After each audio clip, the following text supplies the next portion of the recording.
অজু করার পর ঠোঁটে লিপ জেল দিলে অজুর ক্ষতি হবে কিনা? তো শীতকালে কান টুপি দিয়ে কপাল ঢাকা অবস্থায় টুপির উপর সিজদা করলে নামাজ হবে কিনা? প্রেগনেন্ট অবস্থায় কি সহবাস করার ক্ষেত্রে কোনো বিধিনিষেধ আছে? ফরজ গোসল না করে গৃহস্থলী কাজ করা যাবে কিনা? কবর জিয়ারতের সুন্নাহসম্মত পদ্ধতি কি? একবার আত্মহত্যার চেষ্টা করেছিলাম, কিন্তু আল্লাহ আমাকে রক্ষা করেছেন। আত্মহত্যার চেষ্টার গুনাহ থেকে কিভাবে মাপ পেতে পারি? জানাজার সালাতে 4 তাকবীরে কি দোয়া বলতে হবে? চলুন তাহলে আর বিলম্ব না করে আমরা ইতিমধ্যে যে সমস্ত প্রশ্ন পেয়েছে সেগুলোর উত্তর দেওয়ার পালায় প্রবেশ করি। এরপর প্রশ্ন করেছেন, প্রেগনেন্ট অবস্থায় কি সহবাস করার ক্ষেত্রে কোনো বিধিনিষেধ আছে? উত্তর হলো, শরিয়া দৃষ্টিকোণ থেকে কোনো বিধিনিষেধ নাই, তবে চিকিৎসকদের যদি কোনো পরামর্শ থাকে তাহলে সেক্ষেত্রে সেটি আমলে নেওয়া উচিত, নিজেদের কল্যাণ অকল্যাণ বিবেচনা করার খাতিরে।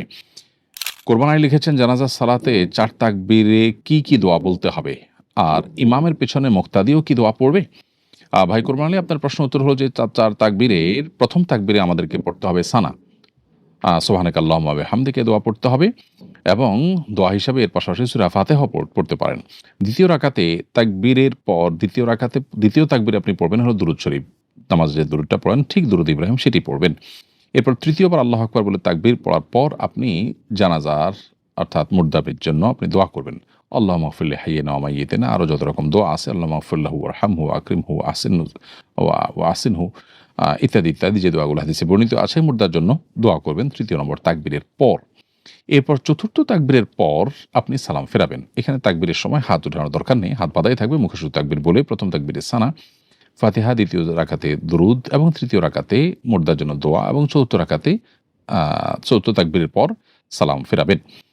তাহলে প্রত্যেকটা তাকবীরের পর আপনাকে এই নির্দিষ্ট দোয়া পড়তে হবে। এর মধ্যে তাকবীরগুলো পড়া আবশ্যক। এই দোয়াগুলো পড়া কিন্তু ফরজ কিংবা ওয়াজিব নয়। কোনো কারণে যেগুলো মিস হয়ে যায়, শুধু আল্লাহু আকবার 4টা তাকবীর আপনি দিয়েছেন এবং সালাম ফিরিয়েছেন, তাহলে কিন্তু যথেষ্ট হবে। আমার মায়ের 2টি বিয়ে হয়েছে। তার প্রথম স্বামী মারা যাওয়ার পর আমার বাবার সাথে বিয়ে হয়। আগের সংসারেও তার ছেলে মেয়ে আছে। মা মারা গেছেন, তার ত্যায্য সম্পত্তি আমরা দ্বিতীয় সংসারের সন্তানরাই পাবো, নাকি প্রথম সংসারের সন্তানরাও পাবো? খুবই গুরুত্বপূর্ণ আরেকটি প্রশ্ন। মাশাআল্লাহ। এই প্রশ্ন উত্তর হলো যে, আপনার মায়ের আগের যে সংসার ছিল, সেই সংসারে আপনার মায়ের গর্ভ থেকে যে সমস্ত সন্তানের জন্ম হয়েছে তার আগের স্বামী থেকে, সেই সন্তানরাও আপনার মায়ের রেখে যাওয়া সম্পদের ভাগ পাবে। অর্থাৎ তারা সবাই আপনাদের ভাই হিসেবে বিবেচিত হবে, এবং ছেলেদের জন্য যে হক, সে হকটা আপনারা যেরকম পাবেন তারাও ঠিক একই অনুপাতে পাবে। আর যদি আপনার মায়ের আগের যে স্বামী ছিলেন, সেই ভদ্রলোকের অন্য কোনো স্ত্রী থেকে কোনো সন্তান হয়ে থাকে, তাহলে তারা তো আপনার মায়ের সন্তান নয়, আপনার মায়ের গর্ভ থেকে জন্ম নেওয়া সন্তান নয়, যার কারণে তারা আপনার মায়ের সম্পদ থেকে কোনো কিছু পাবে না, সেরকম কেউ যদি থেকে থাকে। তাহলে খোলাসা কথা হলো যে, আপনার মার আগের স্বামী থেকে যে সন্তান হয়েছে তার গর্ভে, সেই সন্তানরা তার গর্ভ থেকে যারা জন্মগ্রহণ করেছেন আগের স্বামীর মাধ্যমে, তারাও আপনাদের ভাই হিসেবে বিবেচিত হবে, এবং আপনার মায়ের রেখে যাওয়া সম্পদে তারাও ভাগ পাবে, আপনারা যেভাবে ভাগ পাবেন একইভাবে।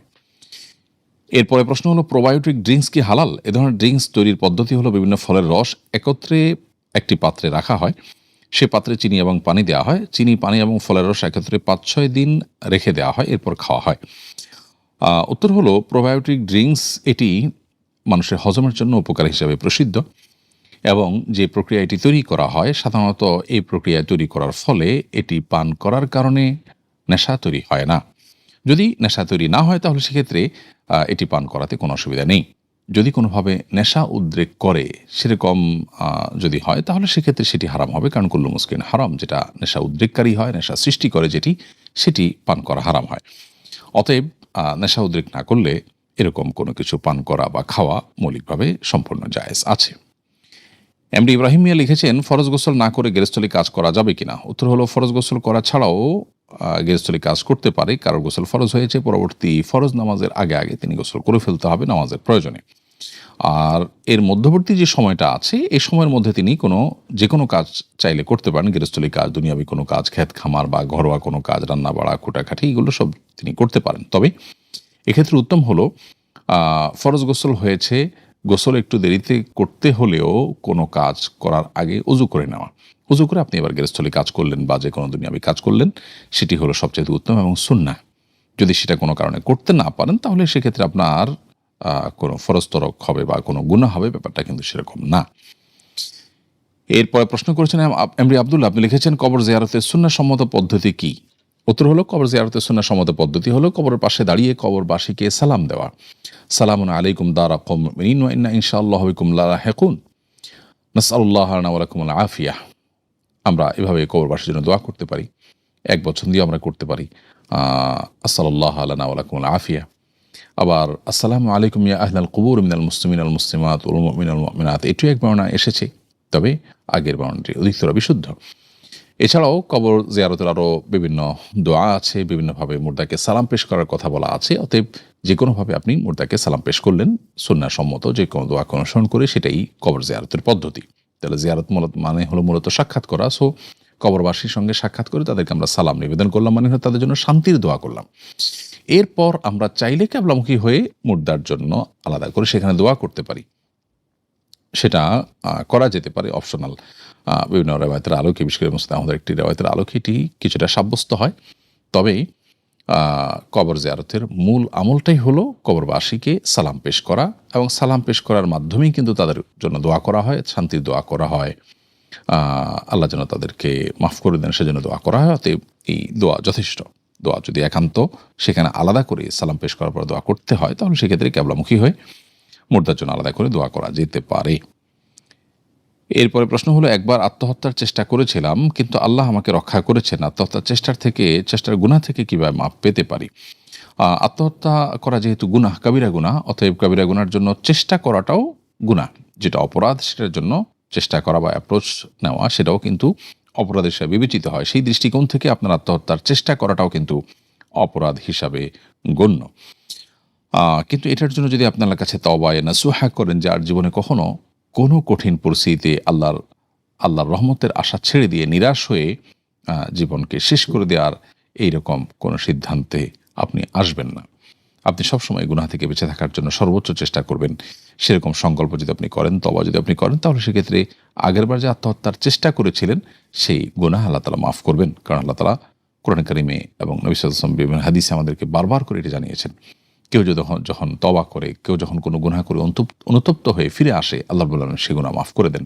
আল্লাহ বলেছেন ইন্নাল্লাহা ইয়াগফিরুয যুনুবা জামিআ, আল্লাহ বলেছেন ওয়া তুবু ইলাল্লাহি জামিআন আইয়ুহাল মুমিনুন, হে ঈমানদারগণ তোমরা সবাই আল্লাহর কাছে তওবা করো, আল্লাহ তাআলা তোমাদের সমস্ত গুনাহ মাফ করবেন। আল্লাহ বলেছেন লা তাখনাতু মির রাহমাতিল্লাহ ইন্নাল্লাহা ইয়াগফিরুয যুনুবা জামিআ, তোমরা আল্লাহর রহমত থেকে আশা ছেড়ে দিও না, আল্লাহ সব গুনাহ মাফ করবেন। তওবা করতে হয়, তওবা করলে আশা করা যায় আপনি আল্লাহর কাছ থেকে এটি মাপ পেয়ে যাবেন। শীতকালে ঠোঁট ফাটার কারণে আমার ঠোঁটে লিপ জেল দেই, অজু করার পর ঠোঁটে লিপ জেল দিলে অজুর ক্ষতি হবে কিনা? প্রিয় ভাই হাসি ইসলাম, আপনার প্রশ্ন উত্তর হলো যে লিপ জেল দেওয়ার কারণে আমাদের অজুতে বা গোসলে কোনো অসুবিধা তৈরি হবে না। কারণ লিপ জেল আমরা যখন ব্যবহার করি ঠোঁটে, তখন এর ফলশ্রুতিতে আমরা পানি ব্যবহার করলে সে পানি আর আমাদের ত্বকে পৌঁছে না কিংবা স্কিনে যায় না, ব্যাপারটা এরকম না। স্কিন বা ত্বকে যেহেতু পানি পৌঁছে, অতএব লিপ জেল ব্যবহার করার পর যদি আমরা অজু করি তাতে আমাদের অজু হয়ে যাবে। তবে যদি অতিমাত্রায় ব্যবহার করা হয়, অনেক বেশি গাঢ় দেওয়া হয়, যার ফলে চামড়ায় পানি পৌঁছে না এরকম মনে হয়, তাহলে সেক্ষেত্রে সেটা একটু ডলে পরিষ্কার করে ফেলা উচিত। এরপরে প্রশ্ন হলো শীতকালে কানটুপি দিয়ে কপাল ঢাকা অবস্থায় টুপির উপর সিজদা করলে নামাজ হবে কিনা?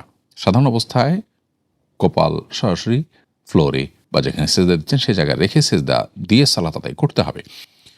যদি শীতের আতিশয্যের কারণে, অতিরিক্ত শীতের কারণে কষ্ট হয় এবং সেক্ষেত্রে টুপি খুলে এভাবে সালাত আদায় করাটা আপনার জন্য কষ্টের হয়, তাহলে সেক্ষেত্রে আপনি টুপির উপর সিজদা দিলে নামাজ আদায় হয়ে যাবে। কিন্তু একান্ত আপনার প্রয়োজন ছাড়া যদি আপনি কপালের উপর এরকম কোনো কিছু দেন, মোটা কিছু দিয়ে যদি আপনি আলাদা আবরণ তৈরি করেন তারপরে সিজদা দেন, তাহলে সেক্ষেত্রে সেটা মাকরুহ হবে।